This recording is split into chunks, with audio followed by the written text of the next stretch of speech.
You talk about coffee, you talk about food, you talk about cigars, you're talking about my family.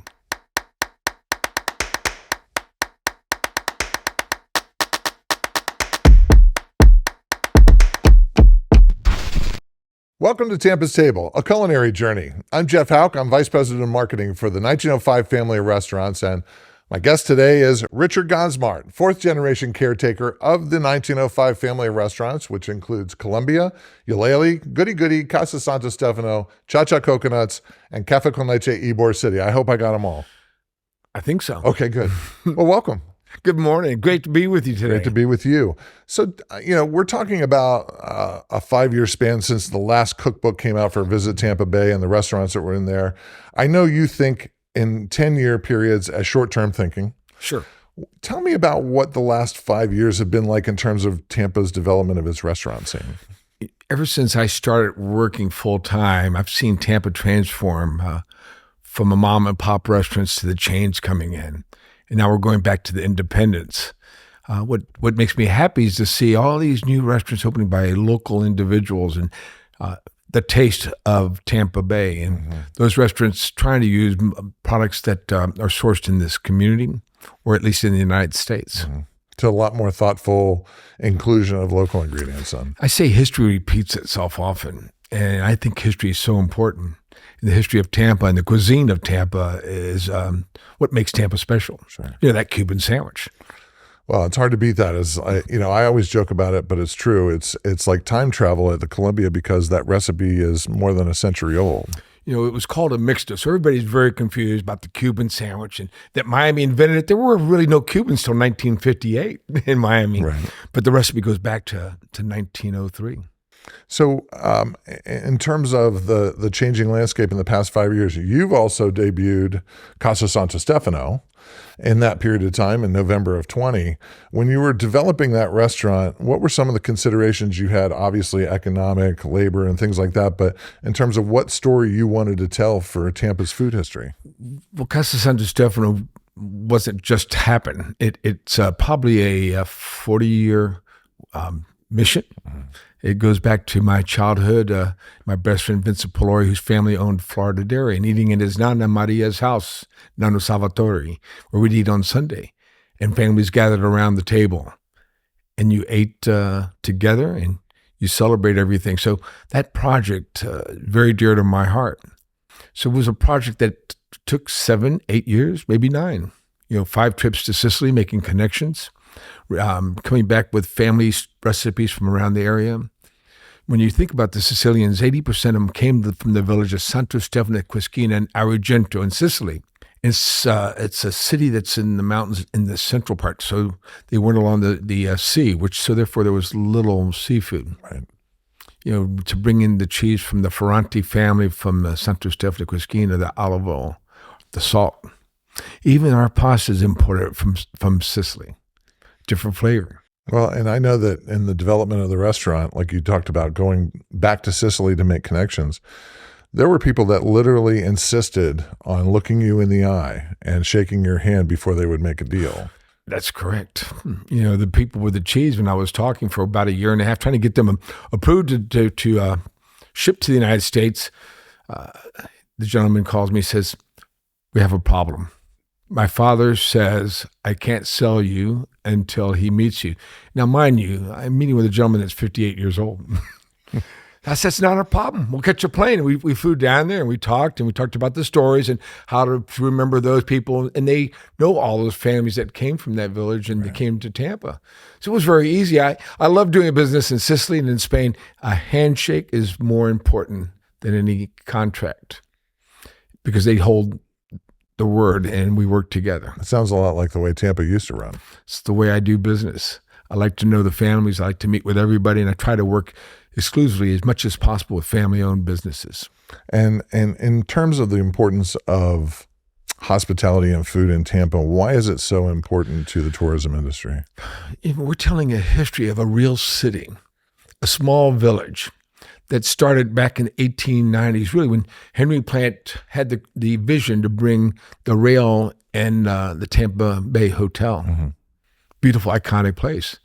And that Vicente Martinez Ybor brought the cigar industry from Key West and to Tampa, Ybor City in particular, which was named after him. Mm-hmm. Our port of Tampa is because of them. They would build, if you look at the cigar factories that still exist and you look on the top, you see a little tower with glass. Since there was no telephone and there was no texting and there was no communication, somebody would stay up there with the binoculars and looking at the ship coming in. And they'd go down to pick up the tobacco, where there was 188 factories in Tampa, West Tampa and Ybor City. Tampa was founded by, in my opinion, really became what it is because of the cigar industry. That's why our family started the business, to provide food for those people walking to work or home 24 hours a day, a place to grab a bite to eat, or maybe a cold beer. I think about what Tampa would be like without those cigar factories, because without that, you wouldn't have all of the things that surround that makes life wonderful, including restaurants, including saloons and things like that. I mean, the coffee that was roasted here was roasted for that purpose, for the cafecito at the rolling tables. It's all that history that's important to me. You know, my father's grandfather and father came from Spain. My grandfather, Marcelino Gonzalez, at the age of 15, on the bottom of a ship all by himself because he heard of an opportunity in Tampa. And he worked in the cigar industry all his life as a selector of the outer leaf, the wrapper, which was very important. Right. And my great-grandfather was a West Tampa leader and had a automobile part company in the early 20s and so forth. That's early. Yeah. And he made cigar boxes. And I knew him smoking a cigar from 8 in the morning till 7 o'clock at night. He died at the age of 89 when he climbed a peach tree, broke his hip falling out of it, and had pneumonia. So, I mean, you looked at the cigars, to him, it was that vegetables, that thing that he had every day, part of his meal. And so the cigar industry has been part of my life. And you look at my mom's family, came from Cuba. Right. And Casimiro Hernandez Sr. Knew about the opportunity here with 4 young sons, and not speaking the language was very difficult. And you talk about, my grandfather, Casimiro Jr., is the one that took on the leadership after his passing. And his youngest brother, Evelio, affectionately named Chacho, like Muchacho, Hernandez, roasted coffee for our family from 1926 on. You talk about coffee, you talk about food, you talk about cigars, you're talking about my family. So it's so important to remember that. And I started to learn how to roast coffee with that 1926 Hobart coffee roaster at the age of 15 till I was 18. And I thought it was just the most fascinating thing because you really had to pay attention to the detail in the blend of the coffee. And I would go with him and we'd select the blends, that special blend that is ours, that is still used today by the Naviero coffee mill. It was so neat to be able to do that. And while I have that coffee roaster still, we're going to use it in a project we're working on. So that's the thing when people ask me about you. I'm like, you don't understand. He's roasted coffee. It's not like he just knows about food or cooking or things like, or operations. I mean, you've done every job. And, that's part of it is I'm sure part of it is the family nature of the business. All the family is involved up to a certain point, especially when it comes to second generation and that family legacy. How hard is it to make it past the third, fourth, and fifth generation? It's very, very rare that you see make it to the third, right? Especially to the fourth, and to the fifth, less than 2% make it. So we're preparing the sixth. Right. I tell the story of to my daughters, my grandchildren. My first job was when I was 3.5 years old. When I'd walked into the kitchen of the restaurant, it was my playground. We'd come on Fridays. My mom would come to eat fish, and I walked into the cooler. And I see these whole red snapper and grouper and pompano and trout and live crabs looking at me. And I went out the door screaming. And my grandfather says, "¿Qué te pasa, muchacho? What's wrong with you, kid?" And the chef, Sara Pico Perez, is laughing at me. And I said, "The fish were going to bite me." It was really, really a special moment because he says, "Come in here. Let me show you." Right. You look in the eyes. I want you to look at the fish and tell me if the fish. Look at the eyes for the clarity, and the gills should be dark red and moist. And get your finger and touch the outside of the flesh. Right. Should be firm. And you let me know if they're fresh. And I felt like such a big boy. Until one day, and I don't know how old I was, and I was crying. He said, "Ahora que te pasa? Now what's wrong with you? I can't tell if the fish are fresh." He said, "What are you talking about? They don't have any heads." And everybody laughed. But what they talked to me about, they showed me where they did with the heads. They took out they filleted them. They took the bones and the head, and they would make a stock for our paella. That early lesson that I had stuck in my mind. And while we built a brand new state-of-the-art kitchen back in 2001, the new kitchen, that door still exists. It exists right next to the door that every waiter had to go out. I have a picture of that chef working the line where he would have worked, looking down at the day there. I remember him. And every day I walk by that door, nobody can believe me. I think of that first lesson, that importance. And when my grandfather told me, you're only as good as your last meal. Those are the lessons that young 3 to 6-year-old boy learned. That's what I tell people is that, working for the 1905 family of restaurants, you're working for a business. It's a corporation, but you're helping continue the legacy of a family and the story of Tampa. We're providing opportunity for others, those that immigrated here in those days, and they worked hard. They didn't speak the language, and they were professionals. And I was blessed to work with many of them. I worked with one gentleman named Serafin Martinez, who worked for us for 47 years. And he finally retired after he put his son through University of Florida and law school. And his son became the mayor of Tampa, eventually the governor, Bob Martinez. Mm-hmm. Who's still a customer. He's a great customer, a wonderful friend. Ramonin Lopez, at the age of 83, had Station 7, Table 10, 11, 12, and he served Mr. Woodruff, the owner of Tampa, Tampa Cigars. And he always remembered every client, what he wanted. Most professional man I ever saw. Never would write down an order, all armed service. And he retired when his son, who was the chief of neurology, University of Miami, maybe it's time to retire, Dad. And he did, because he had his second pacemaker installed. But that was his life. And shortly after, he passed away. So you look at those histories, and we owe it to them. We owe it to those that are here to us today with us, working with us. They're an extended part of our family. We're not a large corporation. We may be a large business. We're not a chain. And I hate when people call us a chain, because our family's involved in every field. It's a group. My daughter Andrea started working at the age of 10, and my nephew Casey Jr. was working in Sarasota at a young age, and they're that next generation. I meet with them every week to discuss that future, because one day I won't be here, and they had that responsibility to carry on. Every generation in this family business, it shows every 25 years there is a crisis. Right. That would cause you to go out of business. That's why all these old restaurants you see that are no longer here didn't make that commitment or the change necessary, the evolving taste of the people. And I faced that challenge in '95, and I told my daughter and nephew, I said, you will face one. And we did face one a few years ago, and I helped them get through, and we came out stronger than ever. Well, the other thing too is that a lot of people focus on the fact that you tell so many stories through the food, so much history through the food. But as I know you're a person who's thinking of the future at all times.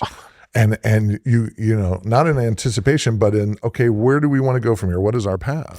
Well, you have to understand, you have to change with the times. In the 40s, it was a luxury to serve canned vegetables, canned fruit. Oh my goodness, fresh wasn't good. And so when I started working in the restaurant after finishing school at the University of Denver and University of Madrid, I told Dad, we got to get rid of the canned early June peas and the canned mushrooms and the canned corn and the most popular salad, more popular than the 1905 salad, the Spanish mixed salad. I coined it the Spanish canned salad. Everything was canned.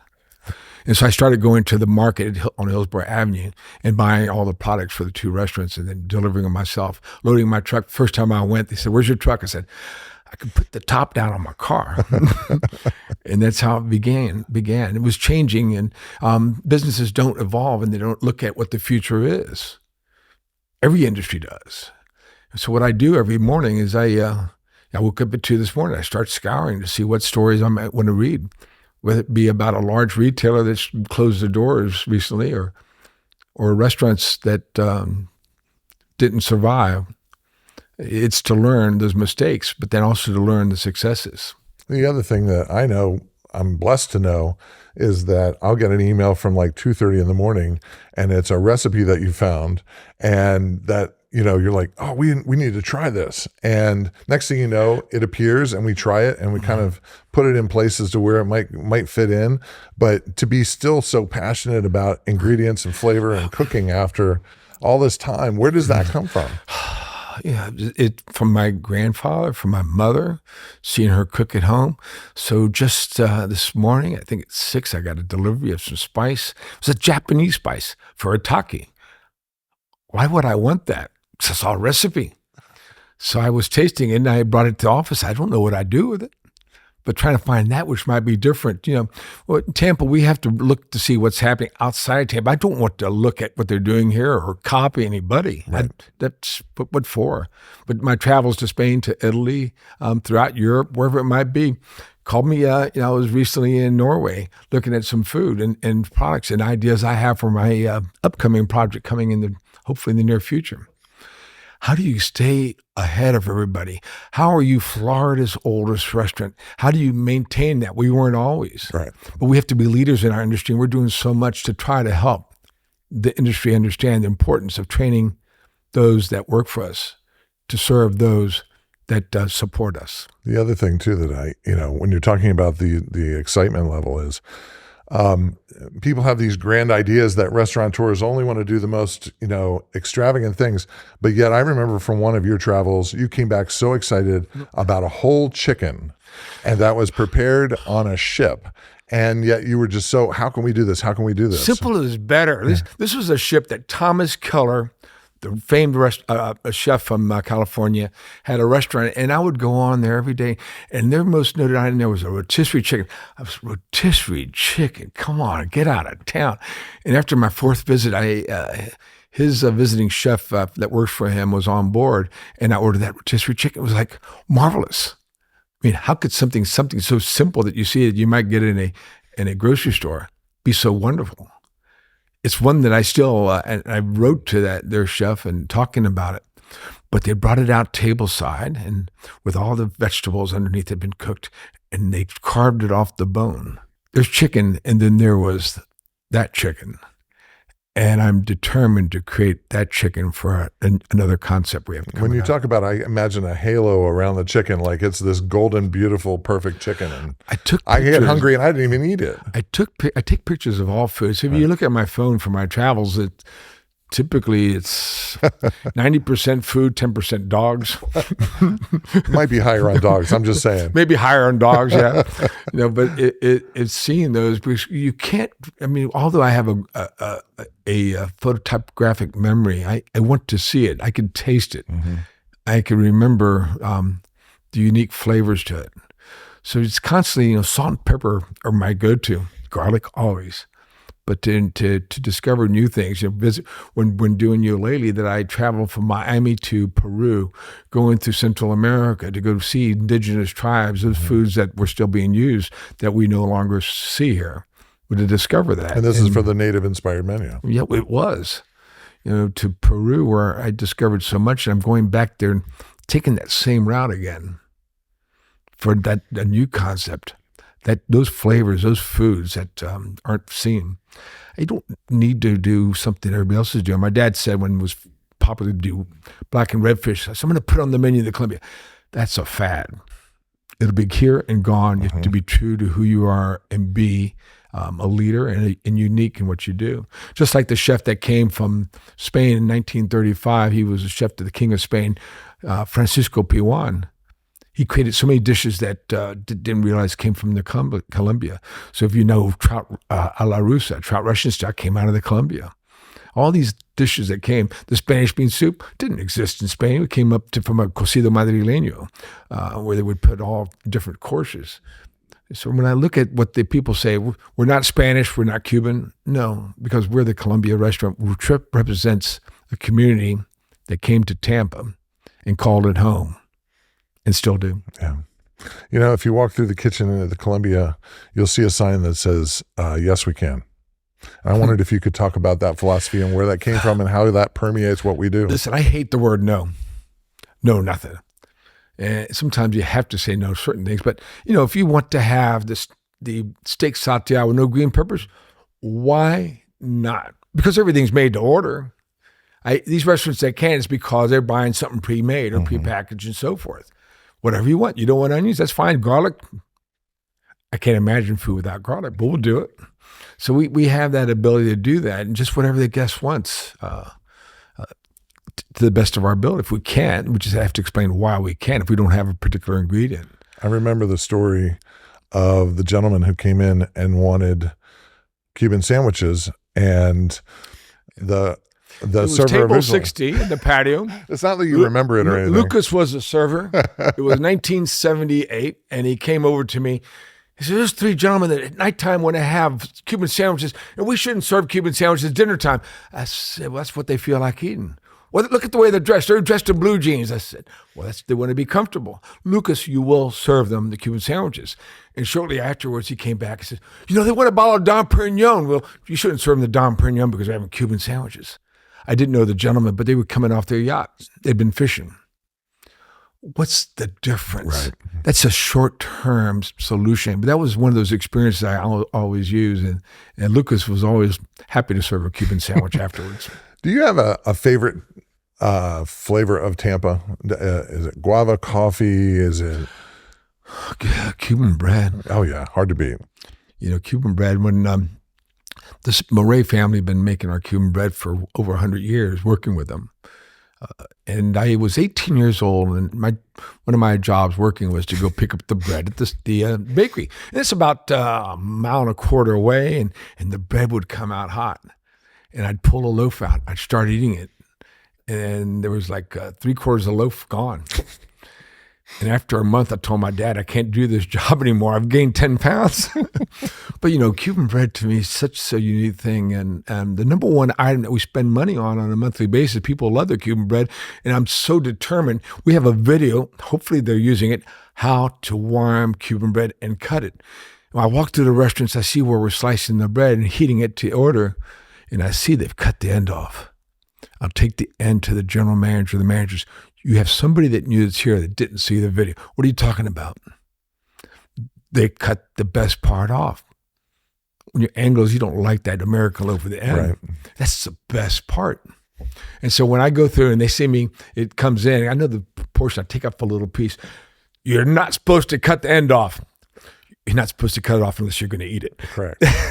Well, one of the things I remember, and I love it seeing it, some of the happiest times that I've seen you in the restaurant is when you're walking through, you get a hunk of Cuban bread, you get a hunk of something else, and you just have a little bit of, it might be a canned sardine, it might be something from a can from Spain, and you just sit there with a beer, just kind of eating by yourself, and it reminds you of your days in Spain, doesn't it? When I was married, I was going to attend the University of Madrid, and I was going to get married when I got back, and my dad says, "Richard, you should get married to Melanie. You'll be much happier." And I can't thank him enough. We got married September 12th, 1973, 50 years ago. And we went together and we grew up together. When I was in class, we had a break at 10 in the morning where we'd go to get a caña, a draft beer, and a bocadillo de sardina, a sardine sandwich. I said, "That's just the best breakfast in the world." In Spain, tinned seafood is a luxury. Sure. They tin their best product. Here we look at tin being poor quality. I've got some tin items in my office that you and I have to taste today. I volunteer. And I've had it there. We have to try it. So, it's that memory when I go there. So when I eat that, I'm ADD dyslexic, and I see things. And when I talk, the video is like right now, when I'm telling you about it, I can see Sure. the bar and going there. And that was like the best part of the day before we went on to cook. So we would cook from 7 in the morning till, and sometimes you had to come in at 5, depending on the shift, until 2 in the afternoon. We had 4 different departments. What I found out in my last department was baking. I'm great at eating it. I'm horrible at baking. Baking is a science. It's chemistry. Yeah. And, chefs, we do a little bit of this, a little bit of that. And so I will do that over and over. To try to replicate it sometimes is difficult. But it's those memories. All this goes back in mind. My mind is constantly racing and racing and racing and racing and thinking what we could do. My wife says, "I have to slow down, stop that merry-go-round." I said, "No, I just got to run faster. I've got to prepare myself for the day. I step away from the day-to-day activity and pass it on to the next generation. I'll never, ever retire." No. I'll help those young people that need to focus on the future and opportunities. That's my goal for the next stage of my life. Sure. Is to be busier than I am now. I could see that. People have this fantasy in their head about what it's like at home for restaurateurs or chefs. There must be this elaborate setup and everything. What do you like to cook for? I see you laughing at this because you get this question a lot, I'm sure. Listen, I love to cook. My wife's a wonderful cook. She is, but what do you like to cook? I love to cook everything. I like it when there's a refrigerator, got this and that and that. It's okay, let's see what you can make out of this. Like one of those challenges. Sometimes I don't always succeed. But I like getting fresh tomatoes, making a fresh sauce, fresh. I love making pasta. I love cooking anything. I love cooking breakfast. Mm-hmm. I try to make new home fries every different time. So I don't use the same recipe. I'm trying to find that perfect home fry.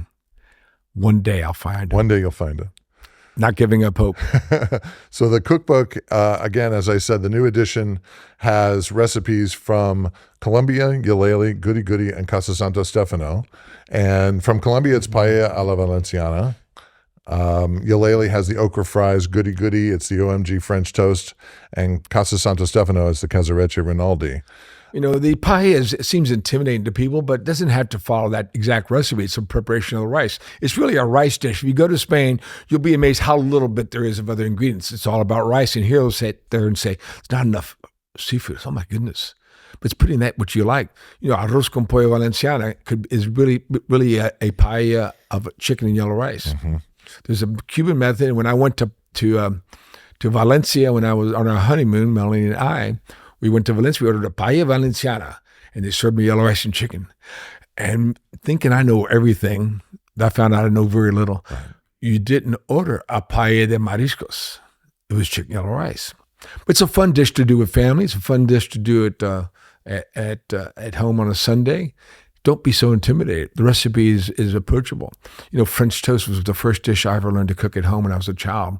I was 6 years old. My mom was teaching me how to make French toast. So, oh my God, French toast had to be different, had to be unique. And that syrup, I love syrup.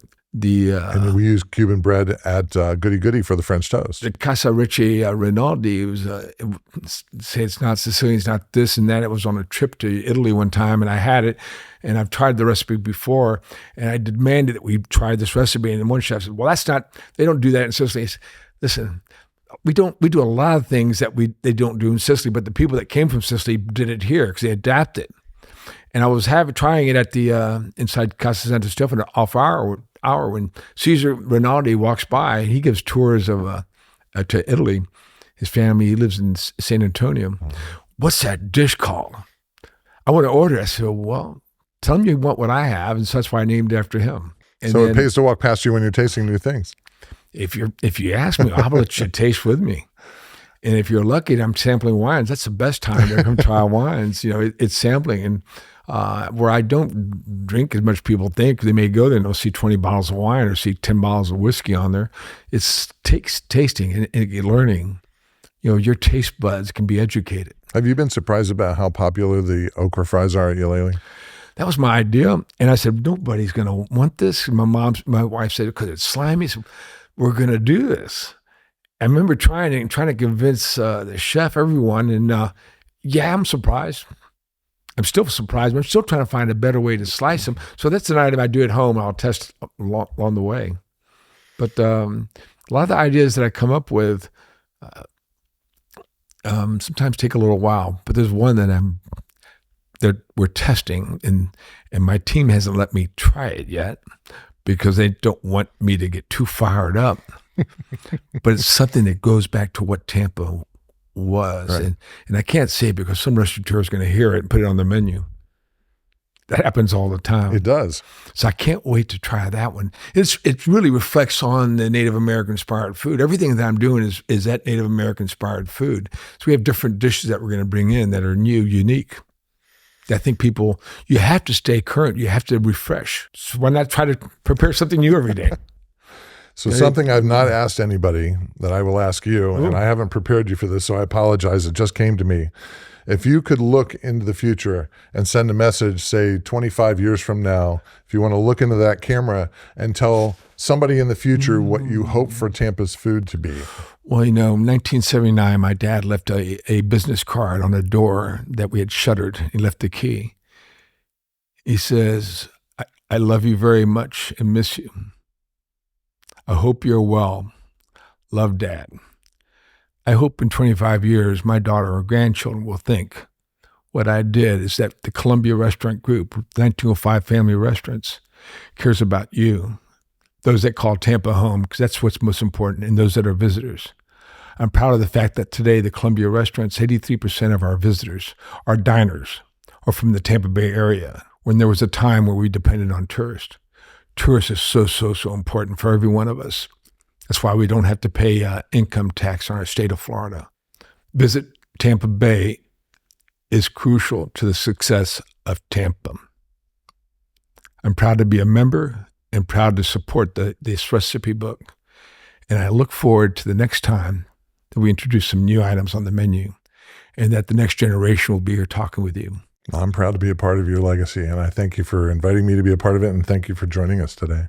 Thank you. And thank you for joining us on Tampa's Table, a culinary journey. Look for other episodes of the podcast on YouTube and wherever podcasts are found, and be sure to pick up a copy at the Visit Tampa Bay gift shop and wherever the book is available. Thank you for joining us again.